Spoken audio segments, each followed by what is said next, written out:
Qala Allah Ta'ala fil Qur'anil Karim, Ya bunayya la tusyrik billah, inna syirka la dzulmun adzim. Jemaah subuh yang mulia, kita selalu memuji Allah dan berselawat kepadanya. Hari ini adalah hari-hari yang bahagia, hari subuh yang Allah pilih kita bisa melaksanakan salat subuh berjamaah. Imbalan salat subuh berjamaah sebelumnya kita melaksanakan salat fajar 2 rakaat, pahalanya sebesar isi langit dan isi bumi. Kalau ada orang bertanya pada kita siapa yang paling kaya di dunia ini, adalah orang yang salat fajar tadi. Jamaah yang mulia, sekitar 20 menit 30 menit ke depan kita coba mengulang beberapa hal yang menurut kami ini sangat penting. Ini masih suasana Rabiul Awal, masih suasana Maulid. Tidak salah kita menceritakan tentang kaifiah khulasah Rasulullah sallallahu alaihi wasallam. Tema subuh ini yaitu bagaimana cara Rasulullah mendidik anak, mendidik istri, dan mendidik sahabat. Ada beberapa pola pengajaran yang dilakukan oleh Rasulullah, antara lain yaitu bentuk pola pendidikan halaqah. Makna halaqah duduk mengelilingi. Jadi ketika Rasulullah memberi nasihat, Rasulullah di tengah, kemudian dikelilingi oleh para sahabat. Jadi tidak jauh antara pendengar, antara jamaah dengan Rasulullah. Saksi dari Abu Sa'id Al-Khudri, hadis dari Abu Daud, menjelaskan ketika Rasulullah menyampaikan nasihat, muka Rasulullah nampak. Ini yang disampaikan ketika memberikan nasihat kepada anak, kepada istri, dan kepada sahabatnya. Anak Rasulullah ada 7 orang, 3 laki-laki, 4 perempuan, yaitu Qasim, Abdullah, Ibrahim, Zainab, Ruqyah, Ummi Kalsum, dan Fatimah. Jadi bagaimana mendidik anak, ini yang Rasulullah praktek. Antara lain salah satu yaitu seperti itu metode pengajaran. Itu yang pertama. Yang kedua yaitu dalam bentuk al-hiwar al-mujadalah, yaitu dialog. Jadi ceramah yang paling bagus adalah dialog, ada tanya jawab. Ini beberapa tempat sudah dilakukan berbentuk dialog tanya jawab. Jadi yang hana mufhum tanya inan laju dan jawab inan laju, tidak sepihak. Kalau ini kan model ceramah sepihak. Ini yang Rasulullah lakukan. Yang belum bisa silakan apa yang mau ditanyakan. Ini yang sudah mulai dipraktek di beberapa masjid, seperti yang kita lakukan halaqah maghrib, halaqah isya di Masjid Blangko ini. Sudah ada tanya jawab. Untuk apa tanya jawab? Supaya terpecahkan pikiran. Jadi kalau ada masalah yang perlu ditanyakan, tidak terbebani. Dan seorang ustadz, seorang narasumber harus paham. Kalau dia mengajari fikih harus ahli fikih. Kalau dia mengajari tafsir harus ahli tafsir. Kalau dia mengajari hadis harus ahli hadis. Tanyakan pada ahlinya. Alhamdulillah kita di Aceh ini sudah banyak ulama-ulama muda yang bisa memahami, menghafal hadis, mentafsir hadis, menghafal Al-Quran dan menafsirkan Al-Quran. Jadi bukan bicara tidak ada sumber, semua ada sumber. ceramah yang bagus adalah, nasihat yang bagus adalah ada sumber ayat dan hadis dan pendapat-pendapat para ulama atau regulasi-regulasi pemerintah yang disahkan. Jemaah yang mulia, itu metode yang kedua yang Rasulullah lakukan terhadap anak, istri dan sahabatnya. Untuk apa? Jadi merangsang, ya, ketika anak-anak di mana metode al-hiwar al-mujadalah ini cocok. Kalau dalam keluarga ketika makan bersama, ketika setelah maghrib duduk ataupun setelah ngaji buat lieu maghrib atau segolong buat lieu maghrib, suasana ada istri, ada anak, ada menantu, keluarga besar. Di situ dialog, nggak usah gengsi, ya. Ayah itu selaku pimpinan, ayah itu kepala keluarga. Peran ayah sangat menentukan keberhasilan anak dalam keluarga. Jangan menyesal di kemudian hari, ya. Banyak hari ini kita menyesal terhadap ada keluarga istrinya bermasalah, ada keluarga anaknya bermasalah, ada keluarga menantunya bermasalah, ada keluarga mertuanya bermasalah. Ini, jadi ketika sudah ada konflik bermasalah dalam keluarga, susah untuk melahirkan anak-anak hebat. Jemaah yang mulia, kemudian yang ketiga, yaitu yang Rasulullah lakukan adalah metode adrab al-amthal, yaitu memberi contoh, ya. Memberi contoh, begitu juga dalam mengajar. Jadi seorang guru, seorang dosen itu juga sama seperti tadi, dialog, kemudian memberi contoh yang sesuai dengan tempat dia mengajar, atau dalam istilah lain model, ya. Model, idola. Anak-anak yang mengidolakan si A, si B, si artis, orang ini, orang itu mempengaruhi perilaku. Idola ibu, idola jamaah, itu mempengaruhi perilaku. Kalau bapak-bapak anak muda suka sama Ronaldo, pasti ada foto di kamar tidurnya Ronaldo, ya, pasti ada. Kalau bapak-bapak anak-anak muda mengidolakan si Neymar, si Muhammad Salah, itu sudah ada fotonya, dan itu terus yang dibicarakan di mana-mana. Bapak ibu mengidolakan Shah Rukh Khan, itu pasti ada foto, ada CD-nya, dan suka film itu. Ini mempengaruhi perilaku. Kemudian yang keempat yang Rasulullah lakukan dalam mendidik anak, mendidik istri dan mendidik sahabat, yaitu metode al-qisas, yaitu metode bercerita. Jadi bercerita kepada anak, pada istri, yang membangkitkan motivasi, memberikan contoh-contoh orang-orang sukses. Nah, kenapa dia bisa sukses? Kenapa dia bisa hafal Al-Quran 30 juz masih remaja?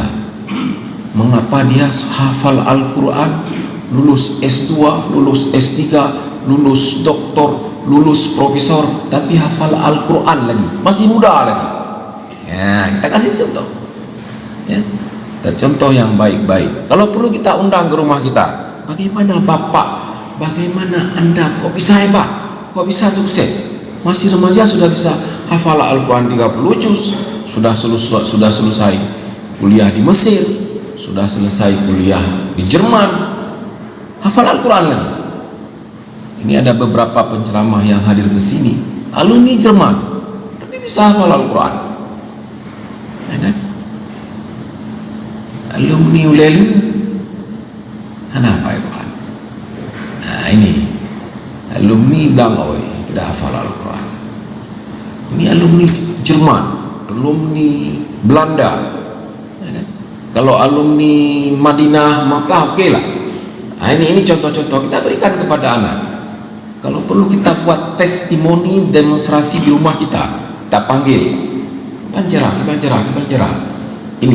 Ini kebanggaan kita kepada keluarga kita.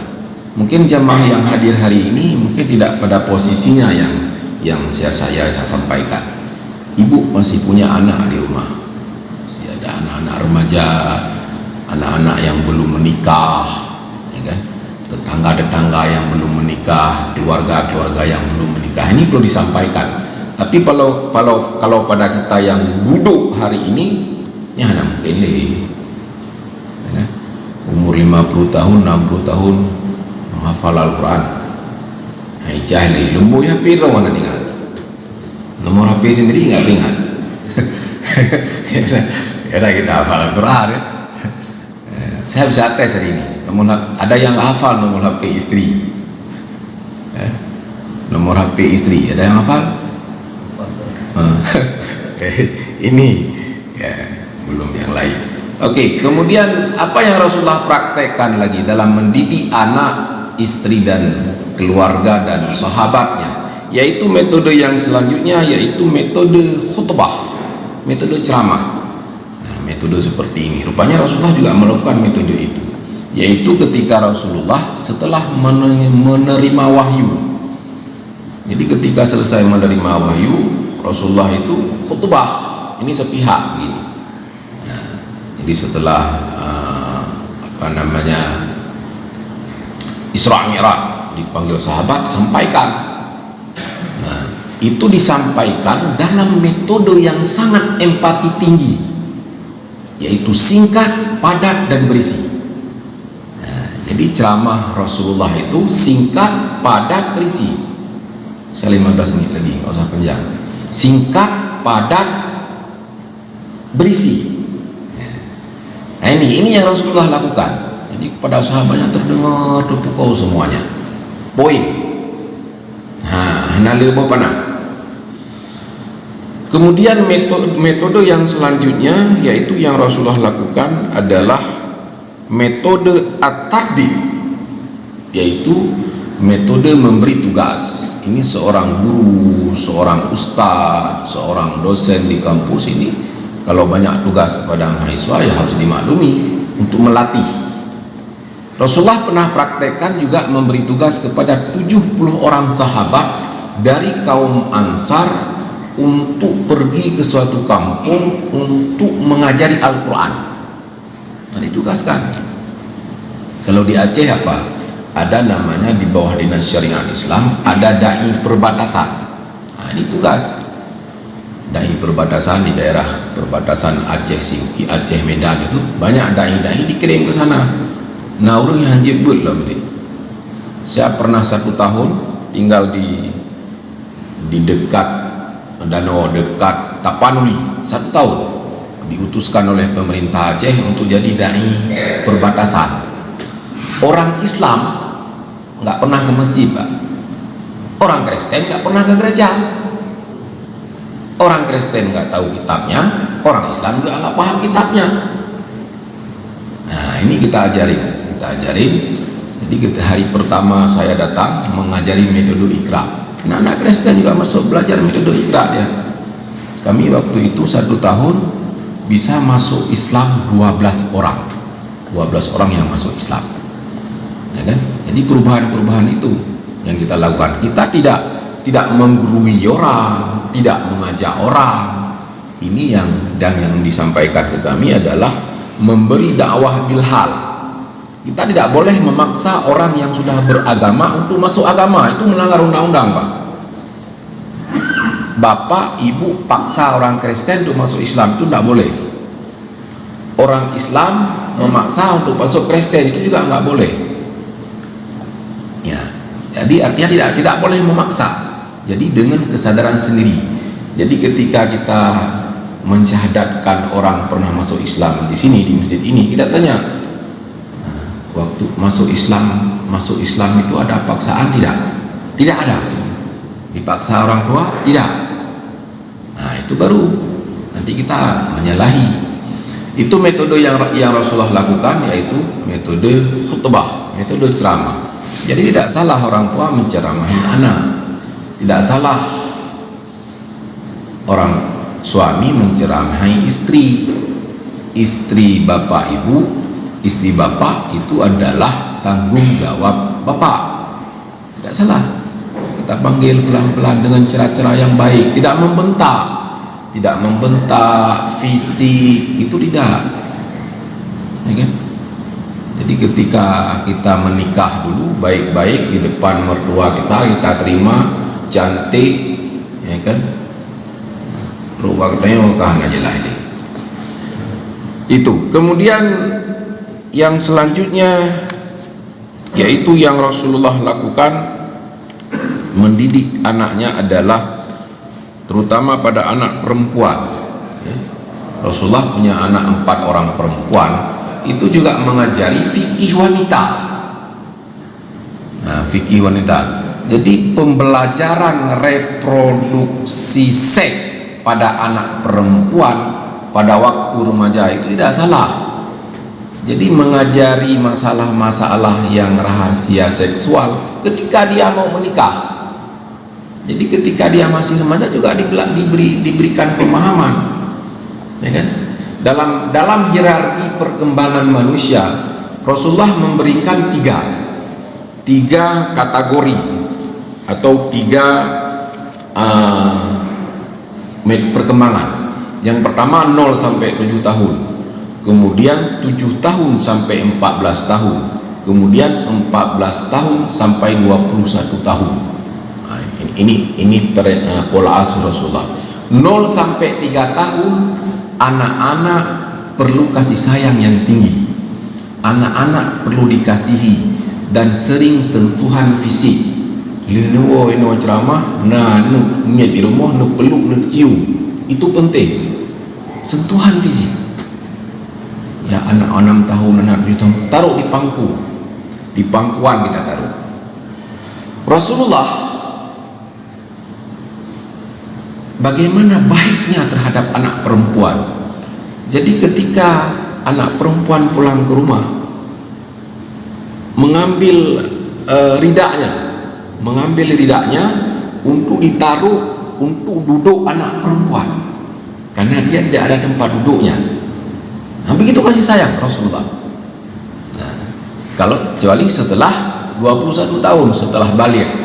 Tanda-tanda balik pada anak-anak, kalau anak laki-laki itu sudah ihtilam, sudah mimpi basah. Nah, itu sudah balik dia. Kalau pada anak perempuan itu umur sekitar 14 sampai 15 tahun. Pada anak laki-laki balik. Sementara pada anak perempuan itu umur 12 sampai 13 tahun. Kelas 6 SD, kelas 1 SMP itu sudah balik. Kalau sudah balik itu Rasulullah memerintahkan pisahkan kamarnya. Pisahkan kamarnya. Itu tidak boleh. Ini bagaimana dalam sebuah keluarga bisa mendidik anak perempuan 2, Allah jamin masuk surga. Nah, ini luar biasa. Jadi tidak ada beban dalam keluarga kita punya anak perempuan. Ini Allah jamin masuk surga. Ini luar biasa. Jadi ini penting, ya, penting dia penerus generasi. Jadi kalau ibunya tidak baik, bagaimana dengan anaknya? Apa yang terjadi di Aceh sekarang, Pak? Yang terjadi di Aceh sekarang adalah ini di mana-mana kompani stunting sini, stunting sana, mulai dari dusun sampai ke istana, terutama Aceh. Masalah stunting ini cukup tinggi. Nah, anak milahi hana gizi, Pak. Anak milahi panu menu. Jarang sekali orang Aceh yang lulus jadi pramugari. Panu menete. Pendek. Kalau dulu kami, kalau tes guru itu diukur, Pak. Tes guru. Sekarang guru-guru itu nggak boleh pendek segini. Kalau dosen boleh. Begitu juga tes tentara, tes TNI, tes polisi. Banyak yang lulus orang Aceh. Pertama aja udah nggak lulus. Panu dulu. Nah, kan? Dia kayak pramugari. Gimana kita ambil bagasi dalam pesawat? Kita ambil barang dalam pesawat. Begitu juga TNI, polisi. Nah, ini bukan kesalahan kita, ya kesalahan daripada orang tua dari waktu melahirkan. Nah, ini. Dan itu akan terus terjadi. Ini akan terus, generasi Aceh akan seperti itu. Yang orang-orang Jepang, orang-orang China itu sudah bisa, karena bisa diproduksi, Pak. Bisa diolah dari awal. Ini yang menarik dalam Islam. Pola asuh yang dilakukan sebelum menikah itu sudah ditentukan pola asuhnya seperti apa. Jamaah yang mulia, kemudian yang selanjutnya adalah pola asuh yang selanjutnya, yaitu mengajari fikih wanita, kemudian bersikap lemah lembut pada wanita, kemudian tidak terlalu mengekang anak. Ya. Jadi tadi kan umur 7 sampai 14 tahun itu masa dialog tanya. Jadi jangan memaksa. Dia nggak suka fakultas teknik, Pak, tapi karena bapaknya pemborong harus masuk fakultas teknik, sampai kuliah stres dia. Nah, dia nggak suka ke sini. Ya. Jadi kita beri pemahaman. Jadi banyak. Saya mengajar di Darussalam. Itu setiap tahun kita DO mahasiswa. Setiap tahun, setiap semester. Alasannya apa? Tidak cocok jurusan. Jadi kadang mangguno hana cocok guyu iya, guyu lema, guyu le syara, guyu le bos. Nah ini, jadi abih wate tujuh tahun, abih pek DU. Nah, begitu juga di tempat-tempat lain tidak cocok, ya jangan dipaksakan pada yang cocok, diberi pemahaman. Jadi lebih bagus motivasi dari anak sendiri, ya kan? Ini hebatnya banyak anak-anak Aceh sekarang kuliah di Madinah, di Mekah, di Mesir, di Yordania, di Yaman. Ini karena suka sendiri. Nah, menghafal Al-Quran juga karena anak itu suka. Nah, kan? Apalagi sudah didorong oleh orang tua. Jamaah yang mulia, Rasulullah itu bukan rektor, Rasulullah itu bukan camat, Rasulullah itu bukan gubernur, Rasulullah itu bukan presiden, tapi Rasulullah sudah mendirikan sekolah, sudah mengelola sekolah, sudah mengelola dayah, yaitu yang bernama Baitul Arqam, yang dihibahkan oleh seorang namanya Arqam bin Arqam, diserahkan, yaitu di sebuah tempat, kemudian juga di Masjid Nabawi. Itu sudah melakukan apa yang diajari, sederhana sekali. Jadi anak-anak diajarin itu tajwid, membaca Al-Quran, memahami fikih, ilmu tauhid. Nah, itu yang diajari pertama. Jemaah yang mulia, kemudian yang selanjutnya adalah tidak terlalu memarahi, ya. Jadi berikan pendidikan yang baik, apalagi hukuman fisik. Bukan tidak boleh dalam proses pendidikan, hadiah dan pujian itu wajib diberikan. Nah, kalau dia bagus, misalnya kita di tempat sini, jadi akhir ada musyahadah, gitu. Jadi kita berikan hadiah, ya kan? Nah, itu bagus. Kemudian juga kita berikan hukuman kalau dia salah, ya kan? Anak 7 sampai 14 tahun Rasulullah anjurkan, yaitu dia melatih puasa, melatih salat. Hadis Rasulullah, ajarilah anak-anakmu salat umur 7 tahun. Apabila 10 tahun tidak salat, pukullah dia. Ya, mana pukul di situ adalah memberi pendidikan, pukul yang mendidik. Kan pohte pukul yang mendidik. Kalaupun marah sekali kita mau yaitu hukuman bawah pusat ke bawah, ya, di kaki, cubit di kaki. Dan kalaupun gerakan tangan itu jangan nampak ketiak. Nah, jadi pohon nampak ketiak, nah, itu lebih kuat. Nah, itu berbahaya dan itu tidak dianjurkan dalam Islam. Belum kopi, 5 menit lagi kita tunggu kopi dulu. Tuh, dalam surat Al-Quran, dalam Al-Quran Allah jelaskan dalam surat Al-Ahzab ayat 21, laqad kana lakum fi rasulillahi uswatun hasanah liman kana yarjullah wal yaumil akhir wa dzakarallahu katsira. Ya, ini yang diperingati di seluruh dunia, yaitu tentang lahirnya Nabi, bulan Maulid. Bulan Maulid di Aceh itu 3 bulan, Pak. 3 bulan Maulid. Nah, jadi setiap hari. Ini juga hari ini kita sudah memperingati Maulid, yaitu menceritakan Nabi, menceritakan bagaimana Rasulullah mendidik anak, mendidik istri, dan mendidik sahabat. Ya. Sesungguhnya ada dalam diri Rasulullah itu keteladanan yang terbaik bagi kalian, yakni bagi orang-orang yang mengharapkan pertemuan dengan Allah dan hari akhirat, berzikir dengan banyak. Ini contoh-contoh yang Rasulullah berikan, yaitu tadi ada satu yang menarik. Metode Rasulullah dilakukan adalah metode uswah al-qudwah, yaitu metode suri teladan, contoh teladan. Jadi contoh, kita berikan contoh kepada anak kita, kepada istri kita, kepada sahabat kita. Begitu juga pimpinan-pimpinan yang lebih tinggi, pimpinan-pimpinan yang lebih tinggi. Seorang presiden harus memberikan contoh yang baik kepada rakyatnya. Seorang camat, seorang bupati, seorang pak kesyik, tengku imum, kita pimpinan yang paling kecil dalam keluarga, karena dia cerminan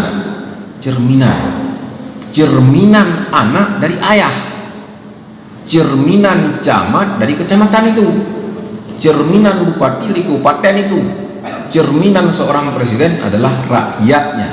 Nah, ini dilihat. Nah, ini nanti kita 2024 akan pemilu lagi, kita akan memilih pemimpin. Jadi pemimpin ini penting karena inisiatif visioner ini bagaimana memimpin negeri ini. Salah satunya yang paling penting adalah suri dan contoh teladan. Ini yang susah. Pertanyaan saya, siapa yang bisa menjadi kita contoh tokoh di Aceh hari ini? Nah, ini kan baru kita lihat orang bisa contoh, yang bisa menjadi contoh profil hebat, profil terkenal. Nah, kan? Nah, ini juga menjadi pertanyaan besar di Provinsi Aceh, di Banda Aceh. Jamaah yang mulia, kesimpulannya adalah Rasulullah dalam mendidik anak, Rasulullah dalam mendidik istri, Rasulullah dalam mendidik sahabat, ada beberapa metode tadi. Metode ini cocok kita terapkan hari ini dan kita sesuaikan dengan zaman hari ini. Jadi zaman hari ini sudah berubah. 2 tahun kemarin kita tidak ada mungkin halaqah, ya, tidak ada dialog ketemu fisik. Nah, ini juga ada kelebihan dan kekurangan. Nah, jadi anak TK, anak SD perlu laptop itu mengajar, itu kehilangan profil guru. Online, ya, Zoom meeting. Nah, itu ada kekurangannya. Kekurangannya apa? Kehilangan profil guru. Si siswa kehilangan profil guru, si guru kehilangan profil siswa. Harus fisik, harus ketemu fisik. Jadi proses belajar itu, makanya kalau guru TK itu nggak boleh pakai cadar, Pak. Guru TK, guru PAUD nggak usah pakai cadar. Nah, kalau kami bukan nggak boleh pakai cadar, boleh, tapi ketika dia mengajar nggak boleh. Tapi kalau seorang dosen itu boleh, nggak apa-apa. Nah, jadi bagaimana mengajari? Coba lihat mulut ibu, ba, ta, to, a. Bagaimana dilihat kalau pakai cadar? Itu khusus untuk guru TK, guru PAUD, ya. Tapi kalau di atas itu boleh. Bukan berarti nanti saya melarang cadar, ya. Itu tergantung bapak ibu. Kalau jadi guru TK, tapi kalau jadi guru-guru bapak di rumah ada bapak.